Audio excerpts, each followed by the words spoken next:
Untold secrets of relationship and parenting preparing is better than repairing. Ram గారు మరియు విజయ పెద్దన గారు నిర్వహిస్తున్న ఈ క్లాస్లో మీరు జాయిన్ అవ్వాలి అనుకుంటున్నారా? ఈ నెంబర్కి సంప్రదించండి. నమస్తే, వెల్కమ్ టు సుమన్ టీవీ. నేను మీ anchor Usha. Untold secrets of relationship and parenting prepare is better than repairing. చాలామంది ఈ టైటిల్ ఏంటి అని అనుకుంటున్నారా? రామ్ గారు, విజయ పెద్దన గారు మార్చ్ 10న ఒక పెద్ద క్లాస్ని భారీ ఎత్తున నిర్వహించబోతున్నారు, అది కూడా ఆఫ్లైన్లో. మరి ఆ క్లాస్కి సంబంధించిన డీటెయిల్స్ ఏంటి, ఏ విధంగా ఉండబోతుంది అండ్ దాంతోపాటు ఇవాళ ఎపిసోడ్ ఏంటో ఒకసారి వాళ్ళతో ఇంటరాక్ట్ అయ్యి తెలుసుకునే ప్రయత్నం చేద్దాం. నమస్తే సార్. నమస్తే మేడం. నమస్తే ఉషా. తాకట్టులో ఉన్న బంగారాన్ని విడిపించి ఆ రోజు ఆన్లైన్ రేటుకే మేము కొంటాం. Sharma gold company. చాలా మంది పిల్లల్ని మనం చూస్తూ ఉంటాం, గమనిస్తూ ఉంటాం, లోన్లీగా ఉన్నారు అనిపిస్తుంది. పేరెంట్స్ కూడా గమనిస్తూ ఉంటారు, కానీ అది ఇంకా వాళ్ళకి అలవాటు అవుతుందేమో. పెద్దవాళ్ళు అయ్యే కొద్ది పిల్లలు అలా అవుతూ ఉంటుంటారు, చాలా కామన్గా కొట్టిపరేస్తూ ఉంటారు. చిన్నప్పుడు అందరిలో బాగానే కలిసిపోయేవాడు, కానీ పెద్ద అవుతున్న కొద్దీ కొంచెం వాడికి ఏంటో దూరం పెరగడం, ఎవరన్నా వస్తే వేరే గదిలోకి వెళ్ళిపోవడం, ఇలా కన్వర్ట్ చేస్తూ ఉంటారు. కానీ పిల్లలు తెలియకుండానే వాళ్ళల్లో వాళ్ళు ఏదో పెయిన్ చూస్తున్నట్టు, బాధపడుతూ ఉన్నట్టు అనిపిస్తుంటుంది. ఏ కౌన్సిలర్ దగ్గరికి వెళ్ళినప్పుడు తెలుస్తాయి, అవన్నీ బయటికి వస్తూ ఉంటాయి. దేనివల్ల అంటారు విజయ మేడం? నువ్వన్నట్టు ఎదిగే ప్రాసెస్లో ఇప్పుడు 6-7 ఏళ్ళు పిల్లలు అమ్మ చుట్టూ తిరిగినట్టు 12-13 ఏళ్ళప్పుడు తిరగటానికి ఏం ఇష్టపడరు. ఎందుకంటే వాళ్ళకి యాక్టివిటీస్, డైవర్షన్స్, వాళ్ళ కాన్సన్ట్రేషన్స్ అన్నీ పెరుగుతూ ఉంటాయి. కాబట్టి ఇదివరకటి అంతా ఎప్పుడు చిన్నప్పుడున్నంత ఎప్పుడు అడాలసెన్స్లో, టీనేజ్లో ఉండదు. అలా అని దగ్గరతనం ఉంటుంది, అదే క్లోజ్నెస్ ఉంటుంది, కానీ చుట్టూ తిరగటం అనేది ఉండదు ప్రతి మాటకి అట్లా. బట్ లోన్లీగా ఉన్నారా, మామూలుగా దూరంగా ఉన్నారా అనేది కొంచెం తేడా తెలుస్తూ ఉంటుంది అబ్జర్వ్ చేస్తే కనుక. సో ఈ లోన్లీనెస్ అంటే ఏంటంటే డల్గా కూడా ఉంటారు. అంటే ఒంటరిగా ఉంటూ డల్గా ఉన్నప్పుడు ఏదో తేడాగా ఉంది అనేది అనుకోవాలి, పేరెంట్స్ గుర్తించాలి అది. సో గుర్తించినప్పుడు ఎందుకు ఏంటి అని తరచి చూసుకున్నప్పుడు వాళ్ళని పిలిచి అడగొచ్చు. లేదా ఈ లోపున ఏంటంటే అసలు అంటే మేజర్ చేంజెస్ ఏమన్నా అయినాయా ఈ మధ్య కాలంలో అంటే ఏంటి, ఇప్పుడు కొంతమంది ట్రాన్స్ఫర్లు అవుతూ ఉంటారు మధ్యలో, లేదంటే మామూలు స్కూల్ స్టార్టింగ్ అప్పుడు ఎక్కడి నుంచో వచ్చి వేరే స్కూల్లో జాయిన్ అవుతూ ఉంటారు.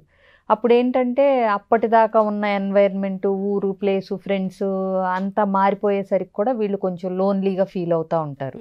అంటే ఆ ఫ్రెండ్స్ని వదిలేసి రావటం, ఎవరన్నా క్లోజ్ పీపుల్ ఉంటే వచ్చేయటం, ఫ్రెండ్స్ ఉంటే వాళ్ళకి దూరంగా రావటం అనేది వాళ్ళు ఇంకా డైజెస్ట్ చేసుకోలేక కూడా అలా కొత్త వాళ్ళతో త్వరగా కలవకుండా ఉండటం వల్ల కూడా ఈ లోన్లీనెస్ అనేది ఉంటుంది. ఇంకోటి, కొన్నిసార్లు ఏంటంటే ఏదన్నా అబ్యూస్కి గురి కాబడ్డారా మనకి తెలీదు, అన్నీ కొంచెం తేలిగ్గా కొట్టిపారేస్తాం. కానీ ఎక్కడన్నా అంటే టీచర్స్ ద్వారా కానీ ఎక్కడైనా సరే, ఫ్రెండ్ సర్కిల్లో వాళ్ళు కానీ, లేకపోతే సంబడి ఎల్స్ మొలెస్టేషన్ కానీ, ఫిజికల్ ఆర్ ఎమోషనల్ అబ్యూస్కి కానీ ఇట్లాంటివి ఏదన్నా అయినా కూడా వాళ్ళు లోన్లీగా, డల్గా అంటే షింక్ అయిపోతూ ఉంటారు లోపలికి.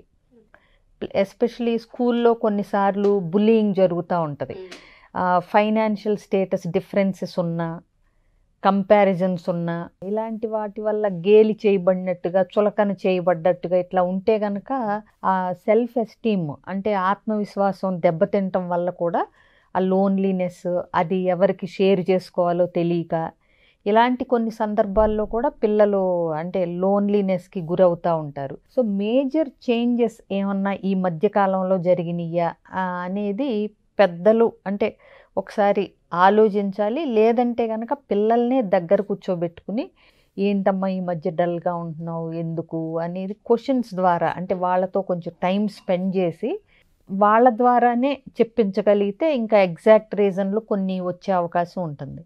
అయితే ఇంకొకటి, వాళ్ళు చెప్పిన రీజన్ మనకెంత అంటే ఇర్రెలవెంట్గా అనిపించినా దీనికే ఇంత డల్ అయిపోవాలా ఇట్లాంటి పదాలు వాడకుండా జాగ్రత్త పడాలి. అది మనకి ఎంత ఈజీగా కనిపించినా వాళ్ళ ప్లేస్లో ఉండి ఆలోచించినప్పుడు ఆ ఎంపతి అనేది తెలిసినప్పుడు, ఇప్పుడు మా బెస్ట్ ఫ్రెండ్ వదిలేసి వేరే స్కూల్లో జాయిన్ అయితే నాకు ఏడుపు వస్తుందమ్మా అన్నప్పుడు, ఏముందమ్మా అది ఇల్లు కదంటే స్కూల్ మారినప్పుడల్లా మామూలే, ఇక్కడ కూడా నీకు ఫ్రెండ్స్ అవుతారులే, అలా కాకుండా అవునా నాకు తెలుస్తుంది నీ పెయిన్, నిజమే, అట్లా బెస్ట్ ఫ్రెండ్ వదిలేసి రావటం చాలా బాధగానే ఉంటుంది ఎవరికైనా సరే, మరి ఇప్పుడు ఎట్లా టచ్లో ఉంచుకుంటావు తనతో అని ఆ బెస్ట్ ఫ్రెండ్తో ఎలా టచ్లో ఉండొచ్చు ఇక్కడ నుంచి కూడా అనేది చెప్పినప్పుడు వాళ్ళకు ఉపశమనం కలుగుతుంది.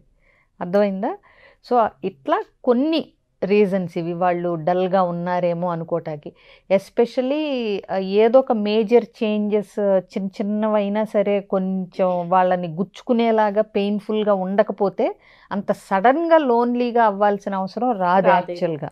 ఎగ్జాక్ట్గా మీరు చెప్పినట్టుగా కొన్ని రీజన్స్ అయితే ఒక ఏజ్కి వచ్చిన పిల్లల్లో మనం చూస్తే ఖచ్చితంగా అబ్జర్వ్ చేయొచ్చు అండ్ వాళ్ళతో మాట్లాడుతున్నప్పుడు తెలుస్తూ ఉంటుంది.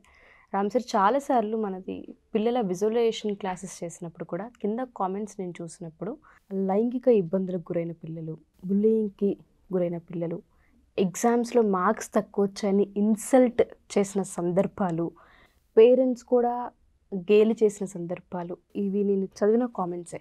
సడన్గా అవన్నీ మేడం మాట్లాడుతుంటే ఇవి ఓవర్కమ్ చేయడం ఎలా పిల్లలకని నాకెందుకు ఆ కామెంట్స్ అన్నీ గుర్తొచ్చాయి. పిల్లల్లో మనం తరచూ ఇవి చూస్తూ ఉంటాం. డిగ్రీ, ఇంటర్ ఈ స్టూడెంట్స్కి ఇంకెక్కువ ఉంటుంది ప్రాబ్లం. బీటెక్లు చేసే వాళ్ళల్లో కూడా మనం చూస్తే పేరెంట్స్ దగ్గరికి వెళ్ళి చెప్దాము అంటే వాళ్ళ ఆ స్పేస్ని కొన్ని సందర్భాల్లో ఇవ్వరు కూడాను, కొట్టి పారేస్తూ ఉంటారు. ఇదేముందిలే, ఇది చిన్నది, ఈ మాత్రం కూడా చదవలేవా, ఎప్పుడూ ఫెయిల్ అవుతూనే ఉంటుంటావు, నీ వల్ల ఉపయోగం ఏంటి, లక్షలు లక్షలు పెట్టి చదివిస్తున్నాం, ఇలాంటి మాటలే వింటారు. దానివల్ల చెప్పే ప్రయత్నాన్ని కూడా పిల్లలు ఆపేస్తూ ఉంటారు. అప్పుడే వాళ్ళు ఒంటరిగాను ఏదో వాళ్ళల్లో వాళ్ళు బాధపడుతున్నట్టుగాను కనిపిస్తుంది. పిల్లలు దానివల్ల ఎటువంటి అంటే డెసిషన్స్ తీసుకునే అవకాశం ఉంటుంది అంటారు? పేరెంట్స్ ఏ విధంగా వాళ్ళని ముందుకు తీసుకెళ్ళాలి అంటారు అసలు? మీరు ఎప్పుడైనా ఆఫీసులో లంచ్ బ్రేక్లో చూస్తే అందరూ చోట లంచ్ తీసుకుంటుంటే కలిసి ఎవరో ఒకరిద్దరు మాత్రం దూరంగా వాళ్ళ భోజనాలు తింటూ ఉంటారు. అలా ఎందుకు ఉండొచ్చు అని మీ ఉద్దేశం? అదొక లోకంలో ఉంటారు, వాళ్ళు ఆ పెయిన్లోనే ఉంటారు. మనల్ని వీళ్ళు ఇంక్లూడ్ చేసుకోరు, మనం సపరేటు, వీళ్ళలో కలవలేము. వెళ్తే నాకు ఏదో ఒక ఇబ్బంది, ఒక పెయిన్ ఉంది వాళ్ళని కలిస్తే, నాకున్న అన్కామన్ హ్యాబిటో ఒక వీక్నెస్నో ఇప్పుడు హైలైట్ చేస్తే దాన్ని నేను ఫేస్ చేయలేను. కాబట్టి నన్ను నేను దూరం చేసుకొని ఒంటరిగా ఉండడమే మంచిది. వీళ్ళెవ్వరూ నా భావాలు పంచుకునే సరైన వ్యక్తులు కాదు అని అనుకున్నప్పుడు మనిషి దూరంగా జరుగుతాడు. పిల్లలు కూడా మేబీ పేరెంట్స్ ఎప్పుడైతే ఇలా బిహేవియర్ ఉంటుందో దానివల్ల ఒంటరితనానికి లోనవుతూ ఉంటారేమో అని అనిపిస్తుంది. నేను ఎదురుపడిన ప్రతిసారి నా బలహీనతను హైలైట్ చేసే వ్యక్తి ఉంటే నన్ను నేను దూరం చేసుకుంటాను. ఎవరైతే ఇంక్లూడ్ అవ్వలేదో, ఎవరినైతే రిజెక్ట్ చేశారో వాళ్ళు ఎప్పుడూ లోన్లీ ఫీల్ అవుతారు. నా చుట్టూ ఉన్న ప్రపంచం నన్ను ఇంక్లూడ్ చేసుకోలేదు, నన్ను యాక్సెప్ట్ చేయలేదు, నన్ను కూడా వాళ్ళతో పాటు ట్రీట్ చేయట్లేదు అని అనుకున్నప్పుడు ఇప్పుడు ఇక మీ ట్రీట్మెంట్ నాకు అనవసరం, నాతో నేను గడుపుతాను అని అట్లా వాళ్ళే ఇంట్రావర్ట్గా తయారవుతారు. తమలో తాము ఉండడం, తక్కువ మాట్లాడడం, ఎక్కువ ఎక్స్ప్రెస్ చేయకపోవడం. అంటే ఎవరి లక్షణాలు వాళ్ళకు ఉంటాయి, కానీ ఎందుకు అలా అవుతారు, ఎందుకు అట్లా ఒంటరిగా ఉంటారు అనే కారణం ఏంటంటే ఇవి. తర్వాత పర్ఫార్మెన్స్ ప్రెషర్. మీరు ఎప్పుడు కనిపించిన అవతల వాళ్ళ పర్ఫార్మెన్స్ మీద ఎక్స్పెక్టేషన్స్ ఉంటే ఆ ఎక్స్పెక్టేషన్స్ నేను మీట్ కాలేను అని అనుకున్నప్పుడు తప్పించుకుని తిరుగుతారు, దూరంగా ఉంటాను, ఒక్కడిని ఉండడానికి అనిపిస్తుంది. మీరు వేసే ప్రతి ప్రశ్నకు నా దగ్గర నుంచి సమాధానం మీరు ఎక్స్పెక్ట్ చేస్తుంటే, మీరు గుచ్చి ఒకే ప్రశ్న నేను ఏది చెప్పలేదో దాని గురించి చెప్తుంటే నేను దాన్ని నుంచి తప్పించుకోవడానికి దూరంగా ఉంటాను.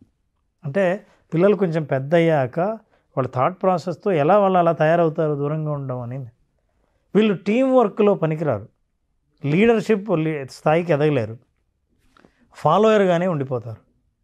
సో అలా వాళ్ళ లైఫ్, ఇందాక విజయ్ గారు చెప్పినట్టు చాలా కారణాలు చెప్పారు. అసలు మనుషుల్ని ఎందుకు వాళ్ళు లోన్లీ ఫీల్ అవుతారు, ఎన్ని రకాలుగా అబ్యూజ్కి చిన్నప్పటి నుంచి గురవుతాయి అని వాళ్ళు బయటపడలేరు. కానీ వాళ్ళ లక్షణాలు ఎలా ఉంటాయని తెలిసినప్పుడు, ఒకవేళ తల్లిదండ్రులు పిల్లల్ని కరెక్ట్ చేయాలని అనుకున్నప్పుడు, వాళ్ళు ఎప్పుడు ఒంటరిగా ఉండాలని ప్రయత్నిస్తున్నారని మీకు అర్థమైనప్పుడు వాళ్ళతో ఎలా మాట్లాడతారు, ఎలా కమ్యూనికేట్ చేస్తారు, ఎలా కలుపుకుంటారు, ఎలా జడ్జిమెంట్ మానేస్తారు, ఎప్పుడు ప్రశ్నించడం తగ్గిస్తారు, ఇలాంటివన్నీ పేరెంట్స్ కనుక ఫాలో అవుతే పిల్లలు నేను కూడా ఈ కుటుంబంలో సభ్యున్నే, నన్ను కూడా ఇంక్లూడ్ చేసుకుంటారు, నా బలహీనతలు ఉన్నా నన్ను కలుపుకుంటారు అన్న నమ్మకం ఎప్పుడు కలుగుతుందో అప్పుడు మళ్ళీ వాళ్ళు కుటుంబ సభ్యులతో కలిసి వాళ్ళ భావాలు పంచుకుంటారు, లేదా వాళ్ళు ఒంటరిగా ఫీల్ అవుతారు. ఈ ఒంటరితనాన్ని ఎవరైతే ఒక రాంగ్ పర్సన్తో ఎప్పుడైనా షేర్ చేసుకున్నారో దాన్ని వాళ్ళ అవసరాలకు ఉపయోగించినప్పుడు వాళ్ళు అబ్యూజ్కి గురి అవుతారు.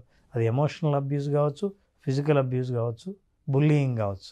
సో ఇలాంటి సందర్భాలు అంటే వీటికి దారి తీసే ప్రమాదం ఉంది కాబట్టి పిల్లలు తల్లిదండ్రులు ఎలా చూడాలి, వాళ్ళు ఒంటరి అన్న ఫీలింగ్ కాకూడదంటే you are part of family అని కలుపుకోవాలంటే వాళ్ళల్లో ఏ బలహీనతలైనా సరే వాటిని హైలైట్ చేయడం కానీ, విమర్శించడం కానీ, విపరీతమైన డైరెక్షన్స్ ఇవ్వడం కానీ వీటిని తగ్గిస్తే వాళ్ళు న్యాచురల్గా వాళ్ళు గ్రో అవుతున్న దాన్ని యాక్సెప్ట్ చేస్తూ రైట్ డైరెక్షన్ రైట్ టైంలో ఇస్తూ ఉండడం వల్ల they feel secured and safe.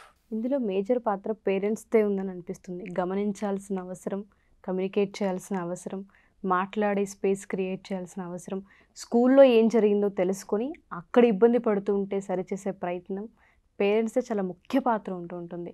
ఎప్పుడైతే వాళ్ళు కూడా ఆ స్పేస్ ఇవ్వకుండా వాళ్ళ పనుల్లో వాళ్ళు వెళ్ళిపోతూ ఉంటుంటారో పిల్లలు అందరున్న ఒంటరిగానే ఫీల్ అవ్వడం మనం గమనిస్తాం. దానివల్ల డిప్రెషన్ అని, స్ట్రెస్ అని, యాంగ్జైటీ అని ఇలా రకరకాలుగా మనం వింటూ ఉన్నాం సార్. సో ఒకవేళ పేరెంట్స్ ఎవరైనా సరే మన ఈ ఎపిసోడ్స్ చూసి, లేదంటే పిల్లలే వాళ్ళంతట వాళ్ళు చూసి ఇంటర్ డిగ్రీ స్టూడెంట్స్ ఉంటే ఖచ్చితంగా వాళ్ళకి అర్థమవుతుంది ఇటువంటి పెయిన్స్లో మేము ఉన్నాము, మాకు అర్థమవుతుంది అని తెలిసినప్పుడు మన సెషన్కి అటెండ్ అవ్వాలి అనుకుంటే ఏ విధంగా అటెండ్ అవ్వచ్చు అంటారు? అండ్ దానికి తగ్గ అంటే మన దగ్గర దానికి తగ్గ పరిష్కారాలు ఉంటాయా అసలు? అంటే స్ట్రెస్, యాంగ్జైటీ, ఎలోన్ ఫీల్ అవుతున్నాము, మాలో తెలియని పెయిన్ ఒకటి ఉంది, మేము వీటికి గురయ్యాము అని చెప్పుకునే పిల్లలు ఉంటుంటారు. వాళ్ళకి మనం ఆ స్పేస్ని క్రియేట్ చేస్తామా? తప్పకుండా అన్ని యాంగిల్స్ టచ్ చేయటం జరుగుతుంది సార్. నిజంగా అంటే ఎవరన్నా పేరెంట్స్ కనుక ఇట్లా మా పిల్లలు లోన్లీగా ఫీల్ అవుతున్నారని మేము అబ్జర్వ్ చేసాము, వాళ్ళని ఎట్లా బయటికి తీసుకురావాలి, టిప్స్ అండ్ టెక్నిక్స్ ఏమన్నా ఉన్నాయా అని అడిగినా దానికి తగ్గట్టుగా డిజైన్ చేయబడుతుంది. నార్మల్గా కూడా ఈ పాయింట్ కన్సిడరేషన్లోకి తీసుకుని కూడా చేయొచ్చు కావాలంటే. మెయిన్ ఇప్పుడు టాపిక్ మేము మార్చ్ 10th నేను రామ్ గారు కలిసి చేయాలనుకున్నది ఏంటి అంటే untold secrets of relationship and parenting. So ఇందులో చాలా రకమైన అంటే రిలేషన్షిప్ రిలేటెడ్ కంటెంట్, అలాగే పేరెంటింగ్, చైల్డ్ బిహేవియర్స్ ఎట్లా ఉంటారు ఏ ఫేజెస్లో, ఇవన్నీ ఒక స్థూలంగా అన్ని టచ్ చేయబడతాయి అన్ని యాంగిల్స్.